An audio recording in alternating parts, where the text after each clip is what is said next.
Chapter 4.5 is exponential growth and exponential decay. So exponential growth and decay, what this means is that essentially quantities are growing or decaying at a rate proportional to its size, which means in a sense that a certain percentage of the current population is going to be repeatedly added or subtracted to the current population. So the formula we're going to be using for this, the exponential growth and decay model, is going to be A equals A sub 0, which you can read as A naught. So A equals A naught e to the kt. So this should look familiar. This is the same formula for the continuously compounded interest that we did previously, except we're just using it obviously for growth and decay rather than money with interest. So for these variables, the A is going to represent the total amount at time t. So if we're dealing with population sizes, it would be the total population after t years. The A sub 0 is going to be the initial amount. So it could be like the initial population. T is going to be in years. And the E is obviously just our normal E constant. The K is either going to be our growth or decay rate. It's considered a growth rate if the K is greater than 0. And it's considered a decay rate if K is negative, if K is less than 0. Okay, so let's see what this looks like graphically. So for the one on the left, the exponential growth, so this is if K is greater than 0. This is going to be an exponential function. So this is just an exponential function here. We're going to be dealing with the variable, the independent variable is going to be t for time, and the y-axis is going to be the dependent variable, which is going to be the total amount A in this case.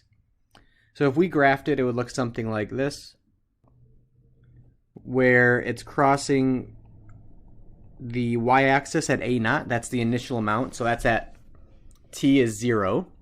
And it's exponentially increasing, so it's just a normal exponentially increasing function. For the exponential decay, once again, same variables on the axes. So this is going to be exponentially decaying, meaning it's going to be exponentially decreasing. So once again, it's going to be crossing the y-axis here at A sub 0, and it's going to look something like this. So it's just kind of that right-hand portion of an exponentially decreasing function. So it'll be getting smaller and smaller exponentially. Okay, so let's do an example. So the population of the US in 1970 was 203.3 million, and by 2010 it grew to 308.7 million. So we want to find the exponential growth function that models the data over this time period. Okay, so let's just write down our givens here. We have the A. The A is going to be the total amount after t years, which is 308.7. The t amount of years that passed is going to be, it went from 1970 to 2010. So we subtract those and we get 40 years. So t is 40. And then A sub 0, that's the initial amount. The initial amount is, we started at 203.3 million. Okay, so what we're going to be doing is starting with the formula A equals A naught e to the kt. We're going to plug these in, and we have to solve for k. So that's the first part that we're going to be doing here. So let's plug everything in. So it's going to be 308.7 equals 203.3 e to the kt, so 40 times k. Solving this for k, this is just an exponential equation, right? So we have to isolate the exponential and then take the ln of both sides. So we have to divide both sides by 203.3. And we get this. And now we take the ln of both sides. So it's going to be the ln of this left-hand side. And then equals ln of this right-hand side. So the whole reason why we did the ln on both sides, hopefully we're comfortable solving exponential equations, is because the ln and the e cancel to 1, and we're left with the 40k. You can think of it using the power rule and bringing that 40k down front. 40k times 1 is just 40k. So we're left with this ln on the left equals 40k. Now we just have to divide both sides by 40. So k equals ln of, so try not to round mid-question, just keep it with the ln for now. So we get this, ln of that fraction divided by 40, and now plug this into the calculator, and I'm going to round and say it's about 0.01. So that would be the growth rate here. And the last step is we need it, and the answer needs to be in form of an equation for the mathematical model for it. So we need to plug in a0 and k back into that original equation, and then we're done. So plugging that in, we're going to get a equals 203.3 e to the 0.01 t. So what this does is this gives us the population, which is A, for t years after 1970 using the data that we have. Okay, let's do the next part of this question. So in which year will the population reach 335 million? So what we need to do here is find t. So we're looking for years because it says in which year. So we need to find t when the total population equals 335 million. And we're going to do it using the formula that we just found. So notice that the population is in millions here. I'm not writing in the millions. You don't have to do that. You don't have to write it as 335 million. You can just write it as 335. You end up getting the same thing. So it's just obviously a little bit smaller with smaller numbers here. So starting with this formula, we have A equals 203.3 e to the 0.01 t. And we need to plug in 335 into A. And now we're just going to solve this for t. So it's pretty much the same steps as we just solved it for k in the last one. So we need to divide both sides by 203.3. And then we have to take the ln of both sides.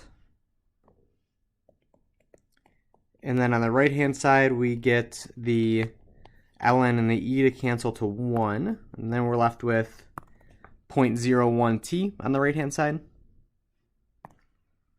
And then all we have to do is divide both sides by 0.01. And we get approximately 50. So t is 50. So what this means, t represents the number of years after 1970 in this case. So this is going to be 50 years after 1970. So we just have to add 1970 plus 50, so we get the year 2020. So this means in the year 2020, the population will reach 335 million according to this model.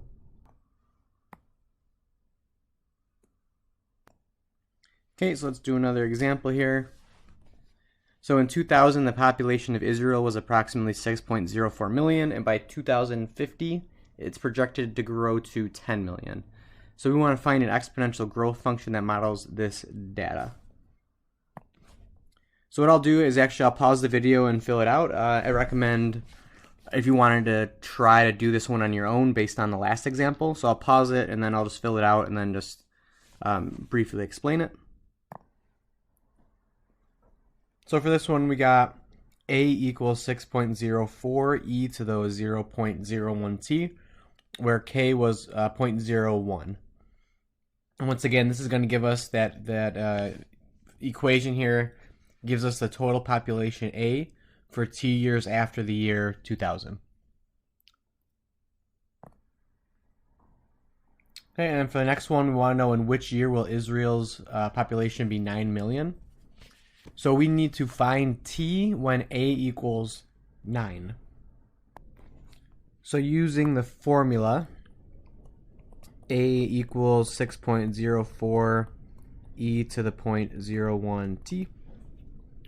So we're going to plug in 9 into A and solve it for t. So I'll pause the video and then have the answer. So for t, when we solved it for t the same way as we did it in the other one, we ended up getting 40. So 40 years after the year 2000. So according to this model, the population is going to reach 9 million in the year 2040. Okay, so moving on to the next thing here. Carbon dating. So carbon dating, just some information about what carbon dating is. Carbon dating helps us determine the age of artifacts up to 80,000 years old. So it's about, I think it was like 60 to 100,000 where it does it accurately for predicting the age accurately. So what this method actually does, this method measures the percentage of the isotope carbon-14 remaining in the artifact. And carbon-14 decays exponentially with a half-life of 5,715 years. And a half-life is the time required for a substance to reduce to half its initial value. So half its initial value, hence the term half-life. So after 5,715 years, carbon-14 will have half of its original amount left. So let's do some examples with this. So use the fact that after 5,715 years, a given amount of carbon-14 will have decayed to half the original amount to find the exponential decay model for carbon-14. Okay, so we know that we're starting with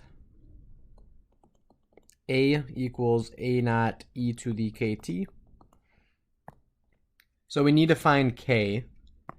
So we need to plug in for A. We also don't have an initial amount here. And then we need to find T. Or we need to plug in for T. So T is pretty easy. That's the 5,715. So we need to think of what is the total amount left after 5,715 years. Well, based on the definition of a half-life, half of the original is going to be left. That means A is going to be the original divided by 2. So that's just based on the definition of a half-life. So let's plug those in and see what happens here. So it may not be obvious what's going to happen. So instead of A, we have A naught over 2. Or rather, I'm going to write this as 1/2 A, say 1/2 times A naught, sorry, is going to equal A naught e to the 5,715 K. Okay, so we need to solve this for K. So it may not seem like we can solve this for K because we have an A naught in there still. But actually when we divide, we could divide both sides by A naught and they actually cancel off to 1. So if we divided both sides by that A naught, then they would cancel. And we're left with 1/2 equals e to the 5,715 K. So now it's a lot easier to solve. We just have to take the ln of both sides. So ln of 1/2 equals equals the ln of e to 5,715 K. The ln and the e cancel once again. Hopefully it seems kind of repetitive for this. We get the ln of 1/2 equals 5,715 K. We divide both sides by 5,715. And we plug that into the calculator to get an actual answer. And we get about negative 0.000121. So it's negative, so that means it's going to be a decay model, which makes sense because the carbon-14 is decaying, radioactive decay. So plugging this into the original, we're going to have A equals A naught. So we keep we don't plug in for the initial amount in this case because we don't have one. But we plug in for K, and this is the exponential decay model for carbon-14. And it's going to be this decay model for all of the carbon-14 questions. Okay, let's do an example. So this is the Dead Sea Scrolls example. So in 1947, the Dead Sea Scrolls were found, and it was found that they contained 76% of their original carbon-14. So we want to estimate their age. So we need to find T. We're looking for the age. So we're estimating the age, so we need to find T. So let's write down a formula and see what we need here. So it's going to be the same formula that we just found, because we're dealing with carbon-14. And we are looking for T. We need to plug in some sort of A value here. The A value is going to come from the 76% of the original. 76% of the original, the way that we can write this is 0.76 times the original. So that's how you would calculate 76% of something, 0.76 as a decimal, times the original. So let's plug this in and see what happens. So it's going to be 0.76 A naught equals A naught e to the negative 0.000121 t. So just like last time, these A naughts are going to cancel, divide both sides by the A, and they cancel to 1. So we're left with 0.76 equals e to the negative 0.000121 t. And now we're just solving this for t. Once again, pretty easy. I just have to take the ln of both sides. So it's going to be the ln of 0.76 equals the ln of e to the exponent. Ln and e cancel. We're left with ln of 0.76 equals negative 0.000121 t. Divide both sides by the negative 0.000121. And we get approximately 2,268. So this is years. So what this means is that the age of, according to this model, the age of the Dead Sea Scrolls is around 2,268 years old, and that's from 1947, because that's when they were found. Okay, and for the next thing here, so it's pretty much the similar concept as potassium-argon dating. So carbon dating is only accurate up to about 80,000, 100,000 years old. For potassium-argon dating, it can actually determine the age of artifacts from 100,000 to 4.3 billion years old. So obviously that's quite the difference compared to the carbon dating one. So the idea for this one is that it's based on the fact that a certain percentage of the isotope potassium-40 decays into argon-40. And we know that potassium-40 decays exponentially with a half-life of approximately 1.31 billion years. So that half-life is pretty large, so that's why we're able to use this method to determine the age of really, really, really old artifacts. So let's do some examples here with dinosaur bones, actually. So potassium-40 decays exponentially with a half-life of about 1.31 billion years, and we're going to use this to find the decay model for potassium-40.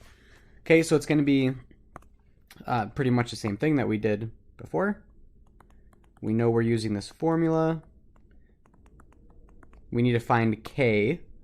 So we need to plug in A, we need to plug in T. A is going to be A sub 0 divided by 2 again, because the definition of a half-life. And then T is going to be the half-life 1.31. So I'll pause the video, I'll plug this in, then we can see what we get. Okay, so this is what I got here after plugging in, finding K. Our decay rate K is going to be negative 0.529. So the model for the decay model for potassium 40 is A equals A naught E to the negative 0.529 T. So let's do this in an example here with those dinosaur bones. So certain dinosaur bones were found in the analysis of the rocks surrounding them, indicated that 95% of the original amount of potassium 40 was still present. So we want to estimate the age of the dinosaur bones. Okay, so estimate the age. So we were looking for T again. So we need to find T. And we are going to need to plug in for A. So we're using our formula that we just found. A equals A naught times E to the negative 0.529 T. So A here is based off that 95%. It was at 95% of the original amount of potassium 40. That is 0.95 times the original. So we're going to plug this in. So it's going to be 0.95 A naught equals A naught E to that exponent. The A naughts cancel off. We get 0.95 equals E to this exponent. We need to take the ln of both sides. And then we're going to see that once again, for like the fourth time, we see that the ln and the E cancel. We're left with ln of 0.95 equals negative 0.529 T. We have to divide both sides by negative 0.529. And this is going to give us about 0.097. So the years that we were in here is going to be from up above from this last one. It was in billion years. So this number right here, even though it seems really small, this is 0.097 billion years. So what that is that is going to give us 97 million years. Okay, so that means based on this model, the age of the dinosaur bones are around 97 million years old. Okay, so that is it for section 4.5.